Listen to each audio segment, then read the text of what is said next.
السلام علیکم۔ ابو جہل کی بیٹی کو حضرت علی کا پیغام نکاح۔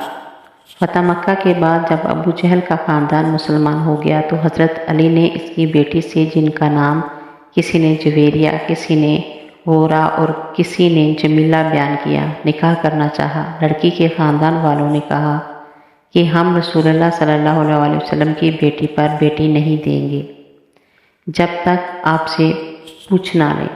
چنانچہ انہوں نے اس کا ذکر حضور صلی اللہ علیہ وسلم سے کیا۔ ایک روایت کی روح سے خود حضرت علی نے بھی اشاعتاً حضور صلی اللہ علیہ وسلم سے اجازت طلب کی، اور بعض روایت سے معلوم ہوتا ہے کہ حضرت فاطمہ نے بھی ان باتوں کا چرچا سن لیا اور جا کر اپنے والد ماجد کی خدمت میں عرض کیا کہ آپ کی قوم کے لوگ سمجھتے ہیں کہ آپ کو اپنی بیٹیوں کی پرواہ نہیں۔ دیکھیے یہ علی اب ابو جہل کی بیٹی سے شادی کرنے والے ہیں۔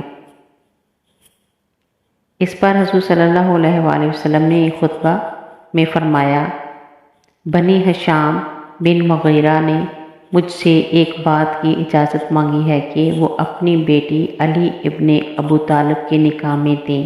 میں اس کی اجازت نہیں دیتا۔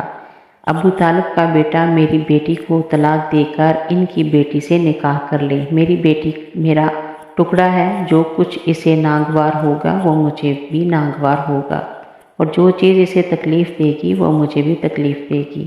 میں حلال کو حرام اور حرام کو حلال نہیں کرتا، مگر خدا کی قسم اللہ کے رسول کی بیٹی اور اللہ کے رسول کے دشمن کی بیٹی ایک جگہ جمع نہیں ہو سکتے۔ ایک روایت میں ہے کہ آپ نے فرمایا، فاطمہ مجھ سے ہے اور میں ڈرتا ہوں کہ وہ کہیں اپنے دین کے معاملہ میں فتنہ میں نہ پڑ جائے۔ اس واقعہ پر آدمی کو یہ شبہ لاحق ہو سکتا ہے کہ رسول اللہ صلی اللہ علیہ وسلم نے خود بھی بہت سی شادیاں کی، اور عام لوگوں کو بھی 4 بیویوں کو ایک وقت میں رکھنے کی اجازت ہے۔ خود اپنی بیٹی پر ایک سوکن کا آنا بھی آپ صلی اللہ علیہ وسلم کو گوارا نہ تھا۔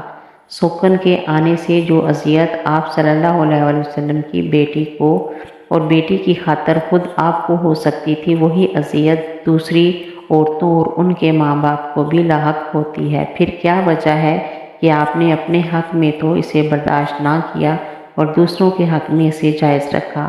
بظاہر یہ ایک سخت اعتراض ہے، اور معاملے کی سادہ صورت دیکھ کر آدمی بڑی الجھن میں پڑ جاتا ہے، لیکن تھوڑا سا غور کیا جائے تو اس کی حقیقت سمجھ میں آتی ہے۔ یہ بات ناقابل انکار ہے کہ ایک عورت کا شوہر اگر دوسری بیوی لے آئے تو اس عورت کو فطرتاً یہ ناگوار ہوتا ہے، اور اس کے ماں باپ اور بھائی بہن اور دوسرے رشتہ داروں کو بھی اس سے اذیت ہوتی ہے۔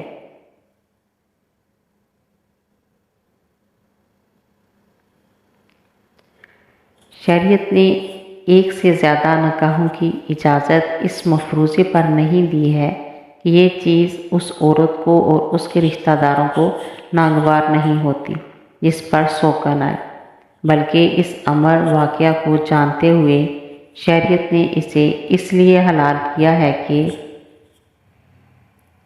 اب دیکھیے رسول اللہ صلی اللہ علیہ وسلم کے معاملے میں کیا پیچیدگی واقع ہوتی ہے۔ شرعاً آپ کی بیٹی پر بھی سوکن لانا آپ کے دماغ کے لیے حلال تھا، اسی لیے حضرت علی نے ایسا کرنے کا ارادہ کیا، اور اسی وجہ سے حضور صلی اللہ علیہ وسلم نے بھی یہ نہیں فرمایا کہ ان کے لیے یہ فعل حرام ہے، بلکہ آپ نے خود تصریح فرمائی کہ میں حلال کو حرام نہیں کرتا۔ لیکن یہاں حضور صلی اللہ علیہ وسلم کی ایک ہی شخصیت میں 2 مختلف حیثیتیں جمع ہوتی ہیں۔ ایک حیثیت میں آپ انسان تھے اور فطرتاً یہ ممکن نہ تھا کہ آپ کی صاحبزادی کے گھر میں سوکن آنے سے تلخی پیدا ہو، اس کا تھوڑا یا بہت اثر آپ کی طبیعت پر نہ پڑے۔ دوسری حیثیت میں آپ اللہ کے رسول تھے، اور رسول کی حیثیت سے آپ کا مقام یہ تھا کہ آپ کے ساتھ اگر کسی کے تعلقات خراب ہو جائیں اور کوئی شخص آپ کے لیے